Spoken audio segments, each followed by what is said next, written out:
Nun prazo de 3 semanas concluirán os traballos para dotar de rede de saneamento o núcleo rianxeiro de Foxacos. A actuación é marcada no Plan Único da Deputación da Coruña dotará deste servizo ás preto de 40 vivendas da aldea. Coa obra que se está realizando faise o saneamento da integridade das vivendas que constitúen o núcleo. Ten varias particularidades que son importantes para a obra, non?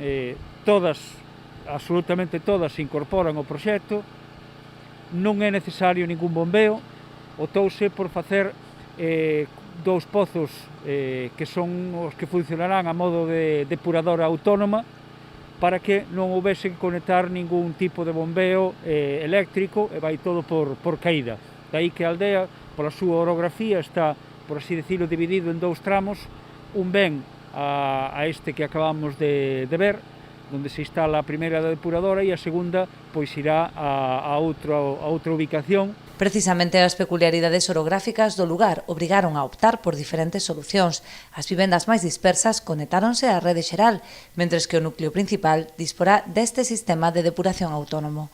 As características físicas do lugar dábanos varios desniveis que non éramos capaces de unificar todo nun punto de bombeo ou de saneamento ou de depuración e ao final optouse por darlle facer varios tramos e cada tramo resolvelo dunha forma distinta. Había unha parte que as casas máis dispersas que se conectou ca rede xeral existente, aínda que fora un tramo un pouco largo, era a única saída que tiñamos.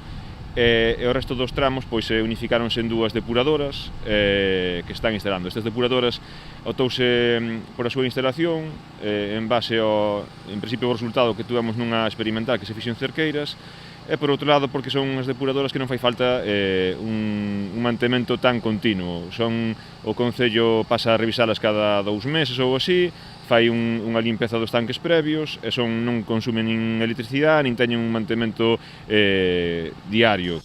Unha vez concluída esta obra, o Concello licitará a primeira fase do saneamento no lugar de Burés, un paso máis no camiño cara ao saneamento integral do municipio.